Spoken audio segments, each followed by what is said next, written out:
Hello hi मैत्रिणींनो, कशा आहात सर्वजणी? मजेत ना? Welcome to Arushri's nest. आज आपण नवीन नवीन ट्रिक्स, नवीन नवीन गोष्टी, किचनमधल्या काय हाईक्सबद्दल बोलूयात. सुरुवात करते. मुलीला सकाळी सकाळी स्कूलमध्ये पाठवलं.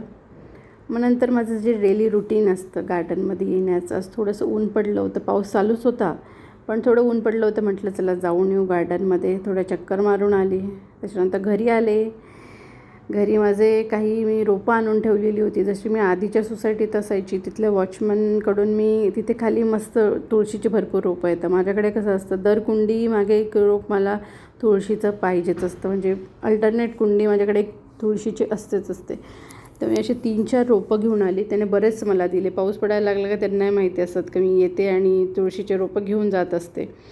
आणि एवढ्यात कसं झालं होतं का मे जूनमध्ये माझी झाडांचं बऱ्यापैकी हालत खराब होते. आम्ही गावी जातो त्यामुळे मग ते खराब होतात. मग मी काय करते, नंतर आल्यानंतरच बरंचसं हे करते, म्हणजे बाहेरही किती ठेवून जाणार किंवा कोणाला पाणी किती घालायला लावणार ना, तेही प्रत्येक वेळेस पॉसिबल नाही होत. तर मग असतात असे छोटे छोटे झाडं. जसं असतं ना की इच्छा खूप असते पण ते टिकत नाही. इकडचं वातावरणही असं आहे ना की काय माहीत, इकडच्या माती वगैरे काही माझे जे बऱ्याच वर्षापासून मी कढीपत्ता वगैरे लावला आहे तो अजूनही अतिशय छान आहे, जसाच्या तसा आहे. मला घरच्यासाठी बऱ्यापैकी यूज होतो. तसंच आता मी हे तुळशीचं रोप आणले होते 2-3. तर म्हटलं चला आता लावू. तर आधी 2-3 अशा कुंड्या रिकाम्या होत्या. जसं मी सांगितल्याप्रमाणे माझ्या आधीचे काही खराब झालेले प्लांट्स वगैरे मी ते सगळे काढून टाकले. त्याचे काही मुळं वगैरे त्या मातीत होते. ती माती चांगली मोकळी भुसभुशीत करून घेतली एका भांड्यात ओतून. आणि मग म्हटलं रोपं लावू. अशी 4-5 रोपं दिली होती त्यांनी. त्याची मोठी मोठी होती. आता ते काय माहीत कुठपर्यंत असतात ते. कधी कधी मी पहिले असायची ना ते त्यांच्याकडूनच लावून घ्यायचे. ते छान असे मला लावून द्यायचे, पण आता ते काही शक्य नव्हतं मला कुंडी वगैरे घेऊन जाणं. तर मग मी आता त्यांच्याकडून रोपंच घेऊन आली. त्या साईडला गेली का भैया देतात मला, मग रोपं वगैरे घेऊन आली. मी छान असे पॉटिंग करत होती. सकाळी वातावरण पण असं होतं की खाली जाऊन वॉक करून आली आणि मग परत पाऊस पडायला लागला. मग पटकन वरती निघून आले आणि मग चहा वगैरे घेतला. थोडासा चहाबरोबर आज काय टोस्ट वगैरेच खाल्ले.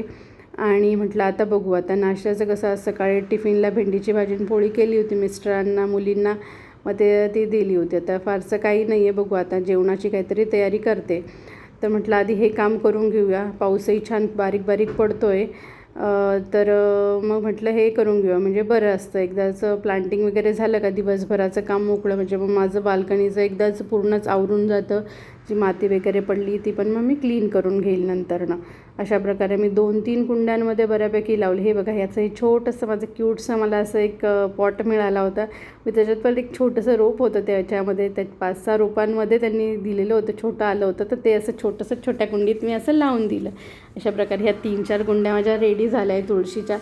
माझ्याकडे भरपूर कुंड्या असतातच असतं. मी म्हणली ना अल्टरनेट की कुंडी माझ्याकडे तुळशीचे गुणधर्म इतके आहेत ना काय सांगू. आता रोज मला चहाबरोबर वगैरे पण तुळशीचं एक पान टाकलं तरी छानच वाटतं. तर बघा, बाहेर पाऊस असं चालूच होता आणि वातावरण छान झालेलं होतं, मस्त वाटत होतं. परत असं पाऊस यायला लागला होता. आता कदाचित गणपतीत काय माहीत आता परत पाऊस पडतो की काय. तर असतं गोकुळाष्टमीत पाऊस असं पडतोच. तर छान होतं वातावरण. अशा प्रकारे पाऊस तर पडत होता, म्हणून मग मी माझं हे तुळशी लावण्याचं काम हे करून घेतलं. म्हटलं आता बऱ्यापैकी माती वगैरे सांडलेली होती, पूर्ण गॅलरी अशी खराब झालेली होती. तर मग म्हटलं आता ती क्लीन पण करून घेऊ, म्हणजे मग बाकीच्या पुढच्या कामांना आपण लागू शकतो. असं एक छोटे छोटे पॉट्समध्ये लावून दिलं ना तरी ते खूप छान दिसतं. आता ह्या ज्या प्लास्टिकच्या माझ्या कुंड्या आहेत ना त्या मला अगदी 20-20 रुपयाला मिळालेल्या आहे. जे मी वरती हँग पण केलं आहे, त्या खाली ग्रीन कलरच्या दिसत आहेत ना, तर मला अगदी लोकल मार्केटमधून 20-20 रुपयाला मिळाले. त्या असे छान दिसतात, त्या दिसायला खूप छान, आणि ते असे शोचे प्लांट्स वगैरे लावायला पण छान वाटतात. त्याला खालून छोटंसं होल करून घ्यायचं आणि मस्त दिसतं. तर म्हटलं क्लीन करून घेऊन मी धुवूनच काढली ती बाल्कनी. असंही पाऊस पडत होता, ओलं होतच होते. माझ्या बाल्कनीत बऱ्यापैकी पाऊस आतमध्ये येतो. तर मग मी त्याप्रमाणे असं पूर्ण स्वच्छ करून घेतलं बाल्कनी. आणि बघा, हवा प्रचंड सुटली होती, त्यामुळे सगळी झाडं वगैरे अशी हवा पण सुटली होती. म्हटलं वाळून जाईल, संध्याकाळपर्यंत बऱ्यापैकी वाळून जाईल. म्हटलं डायरेक्ट पाण्याने स्वच्छ धुवूनच काढली मी ती, कारण की मग ती माती आता चिकचिकच झालेलं होतं चिखलसारखं. तर म्हटलं आता स्वच्छ धुवूनच काढावी ती. तर एक प्लांट कुंडी बाजूला करून मी ती स्वच्छ धुवून काढत होते.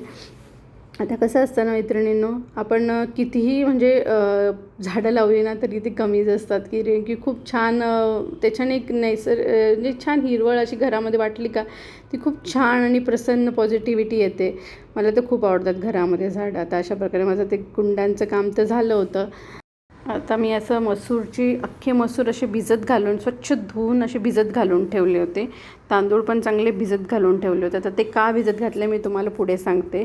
तोपर्यंत माझ्या व्हेजिटेबल्स चॉप झाले, तोपर्यंत ते चांगले भिजत होते. आता व्हेजिटेबल्समध्ये मी कांदा वगैरे घेतला होता.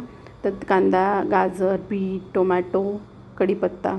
आता मी तुपामध्ये मस्तपैकी मोहरीची फोडणी घालते. लसूण टाकला, लसूण आणि कांदा परतायला टाकून दिला. कांदा, गाजर वगैरे, कढीपत्ता हे असं टाकून दिलं. टोमॅटो शेवटी टाकू, बीट वगैरे टाकत असते मी असं छान. मग मुलींनाही आवडतं ते हसे बीट खायला, त्या बऱ्यापैकी कंटाळाच करतात तर त्या आवडीने खातात.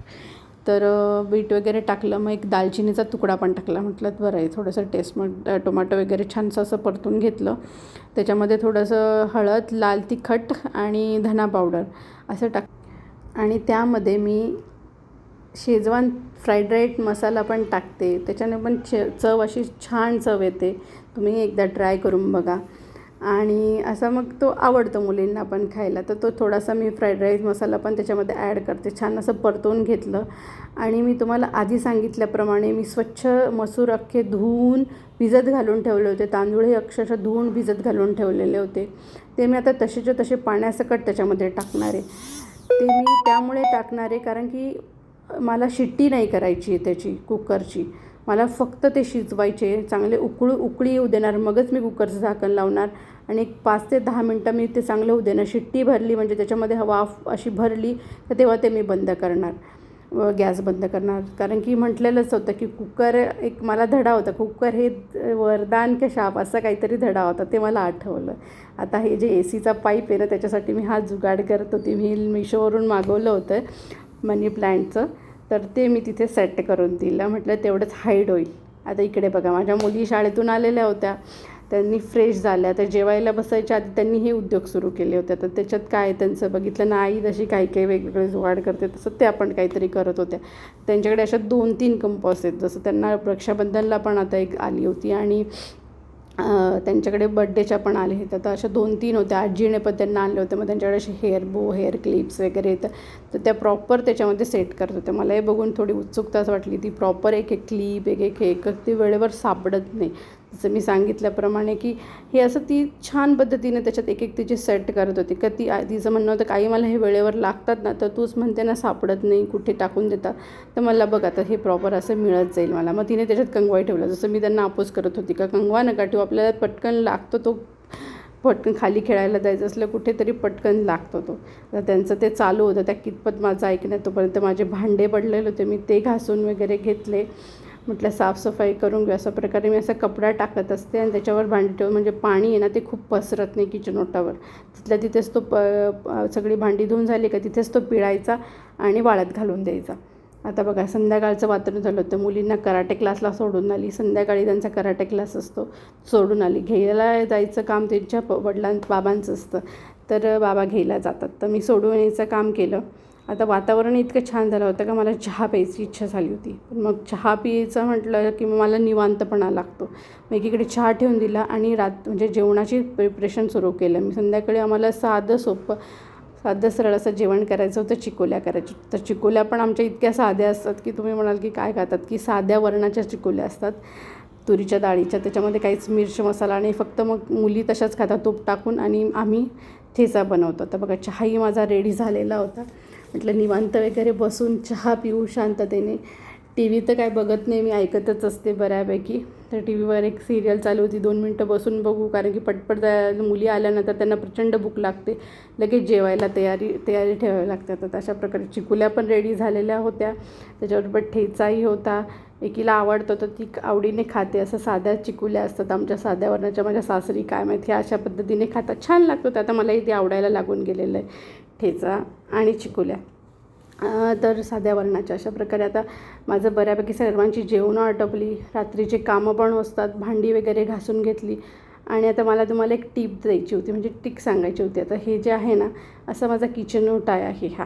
तर त्या किचन ओट्याच्या सिंक एरियात ना वरती आपलं हे आहे वॉटर प्युरिफायर म्हणजे ॲक्वागार्ड म्हणतो आपण त्याला. तर इथे बघा हे खूप सारे पाईप्स असे लटकवलेले असतात. हे जे मी तुम्हाला माझं हँडवॉश दाखवत होती का ते माझं हँडवॉश मी तिथे मला लागतंच एक हँडवॉश मिनी हँडवॉश मी तिथे ठेवत असते. तर ते असं हे चाकू वगैरे पण मी अशा बॉटल्स आहेत ना या रात्रीच मुलींच्या वॉश करून ठेवते म्हणजे सकाळी मला पटकन त्यांना स्कूलला जाताना गडबड नको व्हायला. टिफिन वगैरे ते धुवून आधीच ठेवून द्यावं लागतं. जसे भांडी पूर्णच होऊन जातात.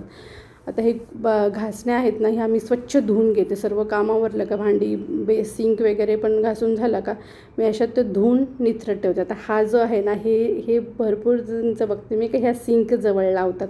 तर माझ्या सिंकजवळ अजिबात जागा नव्हती आणि मग मी काय केलं, हा माझा डक एरिया आहे म्हणजेच वेट बाल्कनी आहे जिथे माझं मशीन पण आहे भांडी घासायला. तिथे प्लेस पण आहे पण मी सिंकमध्येच घासते कारण की मेड नाही आहे तर मग मी स्वतः तिथेच करून घेते. इथे फक्त मी निथरट ठेवायसाठी त्यात ठेवते. आता अशा प्रकारे हे जे आहे ना मी इथे लावून घेतलं आहे. मिशोवरूनच मी ऑर्डर केलं होतं. तर हे भांड्याचं लिक्विड त्याच्या बाजूला घासणी ते निथरट ठेवलं बघा. पाणी पण बरोबर त्या ड्रेनेजच्या याच्यावरच पडतं. तिथे तो झाडू पण ठेवला आहे आणि तो डबा असतो ज्याच्यामध्ये आपण लिक्विड ओतून ते करतो तोही तिथे पालथा घालून दिला. आता हे जे आहे ना वायपर मी ते तिथे अटकवायचा प्रयत्न करत होते पण ते तिथे अटकणं काही शक्य नव्हतं म्हणून मी असं त्याच्यावर साईडला ठेवून दिलं. पाणी बरोबर तिथे पडतं हे पाणी तिथे टाकून दिलं म्हणजे आतमध्ये मला पूर्ण असं मोकळा माझा सिंक एरिया मला मिळतो. म्हणून मी ह्या डक एरियाच्या तिथे हे फिट करून दिलेलं आहे. ते अतिशय छान यूज होतं मला. अगदी कमी म्हणजे काही जास्त महाग पण नाही आहे ते. पण त्याच्यामुळे काय होतं की माझं सिंक एरियामध्ये काहीही माझं साबण वगैरे मला तिथे काहीही ठेवायची गरज नाही पडत. ऑलरेडी इतके पाईप्स असतात ना असे आउटलेट्स वगैरेचे तर मग त्यामुळे तिथे जागा होती पण मग मला तिथे लावणं जास्त बेटर वाटलं. आणि रात्री असं स्वच्छ किचन ओटा करून झोपलं का मलाही निवांत झोप येते. आणि सर्वात महत्त्वाची गोष्ट सकाळी उठल्यानंतर आनंदाने प्रसन्नतेने मला नवीन छान स्वयंपाक करायला किंवा सकाळचा टिफिन वगैरे असतो आमच्या घाईचा तर तेव्हा मला असा क्लीन ओटा लागतो. थोडंसंसुद्धा खराब असलं का मला असं अरे बापरे आता एवढं आवरायचं आपल्याला. त्यामुळे मी रात्रीच सगळं हे क्लीन वगैरे करून झोपत असते. असं शांत वाटतं मला. शांत झोप लागते बघा. ही ट्रिक आहे. असं इथे मी लावलेलं आहे. आता आजचा ब्लॉग आता आपण इथे मी संपवते. तुम्हाला कसा वाटला नक्की सांगा. माझ्या ब्लॉगला लाईक शेअर आणि सबस्क्राईब करा. परत भेटू. बाय.